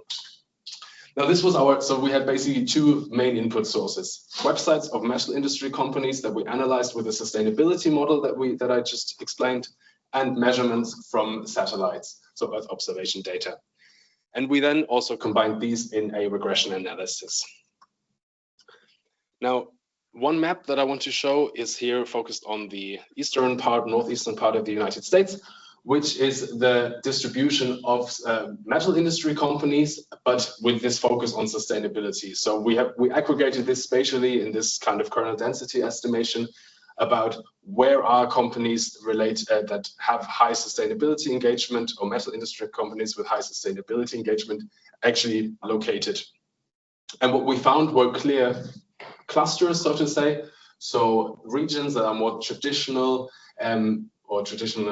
industry clusters such as Detroit and Cleveland, they had a rather low share of sustainability engagement among the metal industry firms, whereas there were other regions like, I mean, especially Chicago stood out. Chicago had a really nice internal division where we saw that a lot of sustainability engaged metal industry firms were rather located in the north of Chicago, which, as far as I know, is a more richer region than the south. And they were the companies that were maybe less, less engaged in these domains. Now, what we did with the indicator was a spatial aggregation on the raster, basically, of the Sentinel data, which, as I said, is a 7-kilometer raster. And then we related these measurements to each other in a regression model. For this, we picked up, or we did not just use traditional econometric regression models, but actually spatial regression models. And the idea behind this is that spatial distribution also really matters in many cases. So you are probably familiar with spatial autocorrelation and patterns and how you can kind of quantify those. And one way of doing this are the spatial regression models, which are not just which do not just look into linear relationships between variables, but also into add the information about neighboring observations. So in our case, we use two different kinds of regression models. One of them is the spatial lag of X model that actually uses an additional, so the spatial lag of a regular independent variable, and the other one, a spatial lag model, which uses the values of the dependent variable that we want to predict. So in this case, we wanted to predict the air pollution, and we took into account the air pollution of the neighboring cells, because air pollution, as it's a dynamic phenomenon, it's not, it makes sense to actually look into space. That was kind of the reasoning behind it. And as we had a really regular structure, so basically like this grid, so this is what our data also looked like, because it's a remote sensing imagery. This was a quite easy approach to implement, like a queen approach. It just has the directly neighboring observations featured as this spatially lagged variables. Now, I'm not going to go into the regression tables. You can always talk about for ages, so it doesn't make sense to look into it into too much detail. But what we did was a distinction between the number of sustainability engaged metal industry firms and the non-engaged firms. And then we looked also into other pollutant sources, such as we had data on vehicle emissions, on power plant emissions, and then also on a bit more environmental factors that might influence actually SO2 concentrations, such as temperature and precipitation. And what we found was always that the amount of, so the sustainability engaged firms, they usually had their values, as you can see, they were lower or not significant, which we back then interpreted as an indication that there's no general greenwashing in the US, because otherwise we would have expected those to be also at least as high as the non-sustainable variable. That was kind of the short explanation. But what we did here is just aggregated, because the spatial resolution of the satellite data in this case kind of prohibits, or it's not possible to directly match it to a source. I mean, if you have a volcanic eruption, that's a different situation because there's so much air pollutants. But in this case, you can't do a firm level analysis. So you can't say a specific firm is responsible or commits greenwashing. But on an aggregated level, we did not find any indication that there was widespread greenwashing going on in the metal industry. Now maybe I can just add one more sentence to that, so that it's even on a higher level. We basically can say that if a company in the US, if a US metal company in the US images itself on its website as sustainable, we can say, hey, based on satellite imagery, those companies have actually less air pollutants in the air around their locations, right? Yeah. So that's basically what we can say. So that it doesn't seem like they pretend to be green and then they are not green. It seems like if they pretend to be green, they usually also have less those emittents in the air at their location. Right? Exactly. Yeah. Now, but one thing or one limitation of our study was actually this quite narrow focus. So we only looked into metal industry and we only looked into one specific air pollutant. But what we're doing right now with Devika together is actually expanding on this, and we've changed the continent for this. So we have started to do a study on India, where we looked into different environmental pollution characteristics and related those to the website content of firms from all sectors that we found. I'm not going to present this in detail because we'll have a presentation next week at the CGA conference where we have more time for this. But basically, so we have an air quality indicator which now encompasses a lot of different air pollutants and also has a higher resolution. It's not based on satellite data, but more on simulations actually. But we do pretty much a very similar workflow, which is again web scraping, sustainability indicator creation, and then we have the location of the firms, which is necessary to match them to the EO data. In our case, so this is the air pollution indicator that is just a combination of different air pollutants, plus also data from the MODIS satellite, which is on vegetation. So we just kind of are also interested in the vegetational health and whether there's a linkage. And this is another addition to the previous paper. We also have firm characteristics. So we know how large companies are, meaning how many employees or revenue they have. and how old they are, which is because those are two that Jan previously mentioned, two factors that really influence this website communication of a firm. And so what we did in this case, or what we're doing, is a analysis on both firm level and regional level. So repeating in a way what we did previously, but also adding this firm analysis. So I'm going to talk about it next week more. We have some preliminary results already. We'll look into spatial models here as well, at least for the regional level. But so far, we have found at least a quite strong correlation between the location of firms and the air quality indicator, and also the sustainability engagement and air quality indicator. There is a clear relation, but the models are relatively weak, so to say. So the predictive power of models, like represented by R-square values and so on, they're really low. So that's one issue, which is not as so this, for the firm level, it's quite low. But what we still, so that's something that we hopefully also next week can then discuss at the conference, see how we can add on this. What we're doing right now is adding other influencing factors that we had previously, for example, in the US, such as sociodemographic information and so on, because these might actually be really representative as well as proxies for actions in a certain region. Yeah, but before we leave into the break, I want to talk a bit more also about an aspect that we did not cover in those two papers, which is the relationship between firms. In the location, in the blockchain paper, we did talk about this. We had one feature that where we connected, or where we analyzed how strongly firms were integrated into ecosystems. But now we did one paper which is currently under review, where we only looked into these patterns of firm networks, and actually really looked into different characteristics and tried to also come up with new ways of analyzing hyperlinked networks.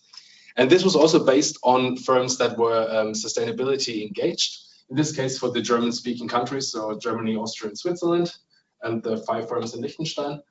And what we did was basically also a twofold analysis. So for one, we did the sustainability indicator for all of those firms to know how engaged they are. And then we extracted, again, all of those company hyperlinks and built up networks. And we then distinguished different kinds of networks. So networks of just firms that were sustainability engaged and firms that were not, and then of all firms, and conducted different network analyses and then compared the results.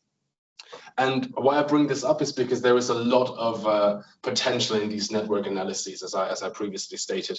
And for one, so we did work here with centralities, so to see like high out degrees and in degrees and so on, and see what are central players. You can do this on a firm level, but you can also do this on an aggregated level, which is what we then for the paper mainly went for. And what you can also do is detect actually similarities in connection patterns between regions. So in this case, that would be subgraphs of this huge network graph that we have. So we want to know which parts of the network are relatively similar or closely connected to each other. And what we now did was an aggregation, a spatial aggregation of the network on this district level in the countries, meaning we had a network that was between the different districts, and the edge weights in the network were based on the number of firms connected in the respective region. So if there was Berlin, if the firms in Berlin, there were 500 connections to Munich, then that was an edge weight, and vice versa. If there were 250 from Munich, that was then also an edge weight in the other direction. And then you can apply community detection algorithms. There's a quite often used Louvain method, which then identify these subgroups in the network. And what comes out is this as a map, which are the subgraphs. And the interesting part is that we've really just modeled very similar, like politically or structurally or also culturally similar regions with this, without having this information in the network. So the network is just a network without space. It's just the connections as edge weights. And what comes out, and that's actually what we found was the most interesting takeaway, were the clear separations between the countries for one, except for I think there's one region which doesn't, well, there's one region in Germany which falls into Austria, which is a weird one, but I'll talk about that in a second. And then also within Germany, we really model real life, like administrative boundaries. Thank you.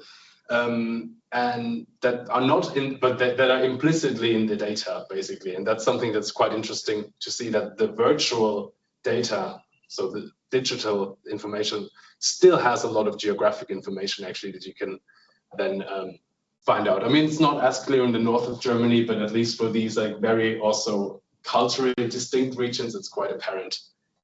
And now I mentioned this one weird region in northwestern Germany, which is Herne, where we thought, okay, this is odd. Why does it belong to Austria? And then we looked into the actual network of this region, and so it actually has that the firms from this region actually have a lot of relations to Austria for some reason. And I think we figured out they had to do with some kind of manufacturing industry that was related to Austria.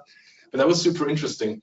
And another one, so this is actually, so I'm a PhD student in Salzburg, and which is pretty much on the left map. This is the region next to it. And so this one was also quite interesting to us because in some of the networks, it actually also fell into Austria, the German region. And then we also looked into this and saw, well, quite clearly, of course, there is a lot of regional connection still going on across borders as well. Especially if you see, so there's also an edge bundling here. So you can see the connection from here. This is Berchtesgaden to Munich, which is obviously quite strong. It's the capital of the state. So that makes sense. But then further from Munich, the impact actually kind of becomes less and less. So a couple of the bigger cities like Berlin, of course, but then everything else goes more into Austria, which is quite interesting finding that you can just model based on networks from websites. Now, so this also the idea of the seminar, of the workshop today, is actually to also come up with future research ideas and future research directions, and we can obviously later on then talk about your research and see what we can come up with. What we are currently doing and focusing on, I try to kind of narrow it down to 3 or to at least 2 important bullet points. One of them is this combination of web AI data with other data. So I just wrote traditional geodata, that's a geoinformatics person that I am, but also other traditional data sources could fit in quite nicely. So we're doing this right now with the EO data, but there is a lot of other information. Or we did it with patent and publication data, as Robert mentioned earlier. But there is certainly a lot of information that you might use, or data that you might use in your research, that could be nicely combined here. And then Jan mentioned this earlier, I think you mentioned it earlier. Trend analysis or time series analysis is something that is becoming really interesting, especially with technologies such as AI, where this rapid rise is not, you can't really measure it with any other data. So we have started working on some of these papers as well, but I think there's a lot of potential still. And then another point that's a bit more of a side note, but a qualitative approach is also obviously still remain really important, because otherwise, I mean, with a qualitative approach, you can actually explain this pattern, for example. But there is also, I know, a lot of qualitative data out there, interviews and surveys and so on, that could be linked to website data and actually evaluated. We've done one project which was about cultural and local heritage and how is that was used on websites, which went a bit into this direction. But I guess there's a lot of ideas. So my question to you for our discussions later is, what ideas do you have, basically? That actually leads quite well into the research partner program. I think we can quickly talk about this. So this, Jan, you had this slide still with the Istari markets. I'm going to skip that for now. We'll talk about it after. Oh, no, actually, I don't have the slide in here. Oh, well, I also didn't really have a proper slide. It's on the very last slide. Okay. Very last. Yeah, so this one. So also, there's not a lot of information on it, but my email address, that's why I wanted to show it. So we have, as Jan also previously stated, we have the Istari Research Partner Program, and the idea there is to provide data to mainly or mostly PhD researchers outside of third-party funded projects, to help them to come up with cool study designs and actually just kind of push this web AI paradigm and data forward. And in this case also, maybe come up with new indicators for us, like that could be interesting, but also evaluate what we are doing. So this is kind of goes hand in hand. And what we do there is, so basically, if you have And if it's just a rough research idea, you can approach me or my colleague Johannes Dahlke, and we can then discuss how well our data sources and our process, existing models, bless you, can be used in this research. And then the idea is to write a joint paper, basically. And we provide data for free, and then and also obviously have expertise in the analysis that we can then provide, share with you, and help in writing the paper a bit. And so yeah, there's more information about it on the website as well, where we have all our research partners and all of our papers that use Istari or web AI data. So it's just istari.ai is the website. It's also very simple. But yeah, we can obviously now also talk in person for the people online. So I think that brings us to the closing of the first part of our workshop. We can hand over to you. Okay, then. So thank you very much, Sebastian. As we have said, so that wraps up the theoretical part of the workshop, right? So I guess we will have lunch now, and we will back at 1 p.m. and then we will do a hands-on session, so where we show you our platform, where you can do actually this live, very easy live search and yeah, gathering data, so without any coding and stuff. And then, but then we will also have a quick look at how to actually use the data in a more like data science setup. Yeah, and I think it will take maybe at max 2 more hours after lunch. So we will be back at 1 p.m. and then have another like 2 hours, and then we are done for the day. So thank you very much, and see you in 1 hour.